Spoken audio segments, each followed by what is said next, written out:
101% very important every statics of engineering mechanics or anything. This is Lami's theorem. If you have three forces acting on a point, suppose that this is P forces and this is Q forces and also the third one which is R forces acting on a same point. You can think a particle, this is a particle. You can pull by the three forces P, Q and R. This is P, Q and R.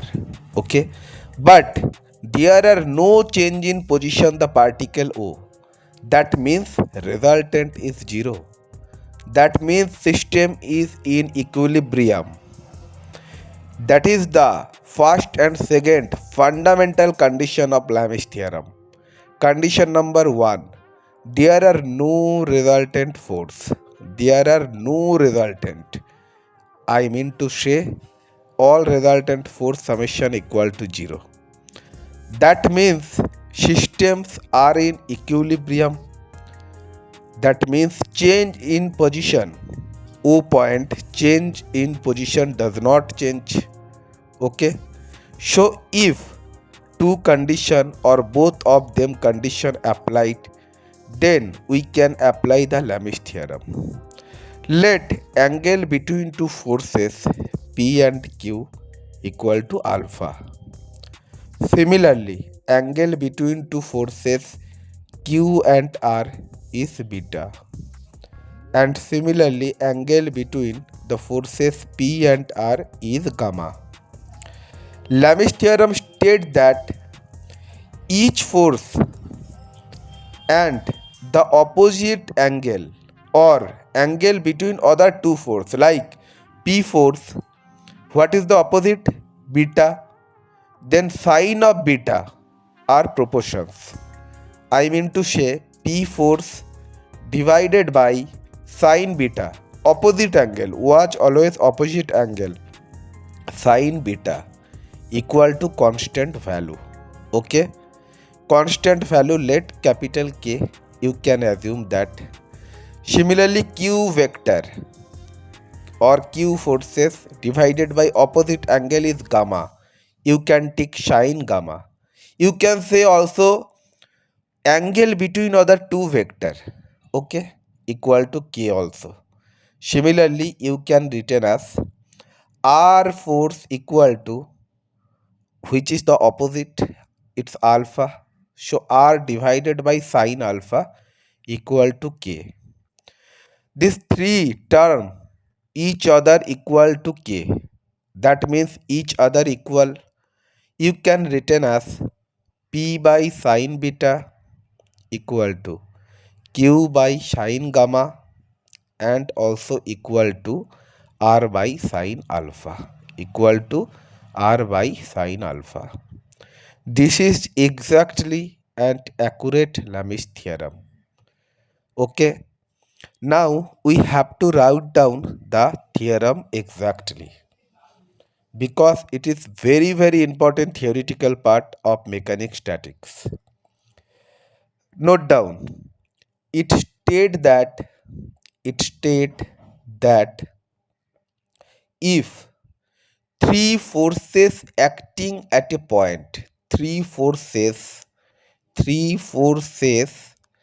acting or acts at a point, at a point, comma, at a point are in equilibrium, very important, are in equilibrium, very important condition. If system is not in equilibrium, then you can't apply Lami's theorem. Okay, are in equilibrium, then each of force are proportional to the sine of angle between other two forces.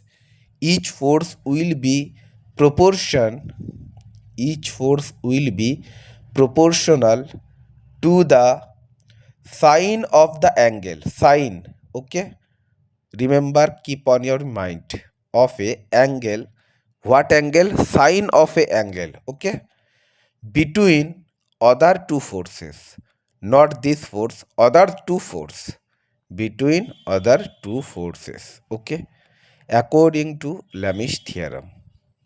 Very very important, each every semester, every year. So now we have to prove that Lami's theorem is correct, okay.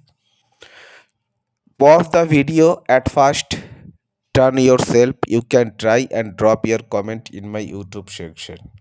Otherwise, you can watch. Anyway, what is given? Three forces are given P, Q, and R. And given is alpha is the angle between force P and Q. This is given, not I am giving you, okay. And similarly, beta is the angle between Q and R. Similarly, gamma is the angle between R and P. Okay, clear? Then the Lam's theorem are P by sine beta, Q by sine gamma, R by sine alpha, which is now I am proving in front of you. Okay, I will prove now. Let first we have to draw a beautiful triangle. I know my drawing is very bad, like a sleepy potato, but you have to write down same to same and copy it. Note down, proof. At first, draw a triangle, any triangle. You can draw whatever you want. Three sides of the angle, three sides. Triangle have a three sides. One side P, one side Q, and one side R. Remember, the direction you have to take clockwise or anti-clockwise, but don't mix. This is P force. Let this is P force, okay? And this is Q force. This is Q force, Q forces, okay? And this is R force, which is this is R force. I take the direction anti-clockwise, you also take the clockwise, but don't mix clockwise and anti-clockwise both together, you can't take, okay. You have to take only one position. Anyways, given angle is head to tail angle. Look, not tail to tail, sorry. Given angle is tail to tail, not head to head. Tail, this is tail, this is tail, tail, tail to tail, P and Q. This is head, this is tail. But here we have to make the angle head to tail. Wait, I will explain you. This is head, this is tail for Q. For Q, this is head. For Q force, this is tail. Tail to tail is given what? Alpha. Okay, this is given. Okay, similarly, this is tail to tail. Question says that beta. Beta, here I write down beta, and this is gamma. All are tail to tail. But we have to make it head to tail inside the triangle. Okay, this is straight line, this is straight line. If I ask you the total angle of straight line 180 degree, wait, this point A, this point capital B, this point capital C, notation of the triangle. Now you can say that straight line means 180 degree, that is angle C plus alpha equal to 180 degree. We can written as angle C, capital C, plus alpha equal to 180 degree because it is straight line. Implies that angle C equal to 180 minus alpha, 180 minus alpha. So angle C means this area, this angle equal to 180 minus alpha. Now notice that this angle is head to tail. P force head, Q force tail.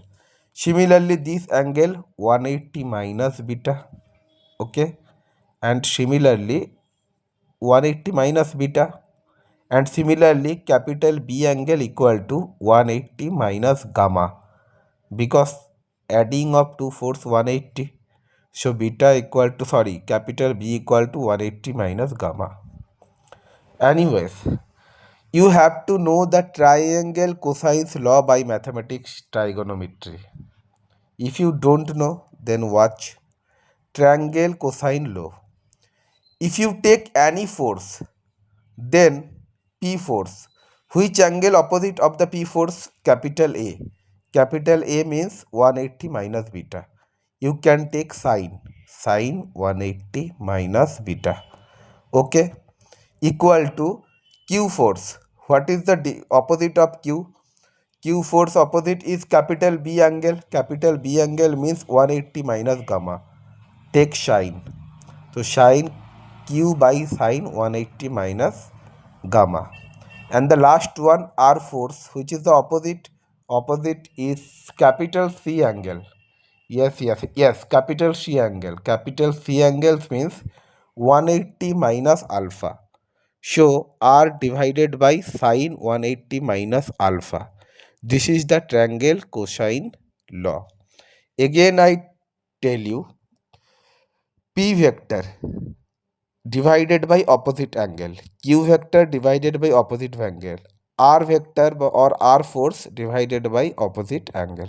Okay, but take sine, not cosine, not tan. Anyway, sine 180 minus beta, this is sine beta. Q sine 180 minus gamma, this is sine gamma. Similarly, R by sine alpha. So our Lami's theorem proved. Thank you so much.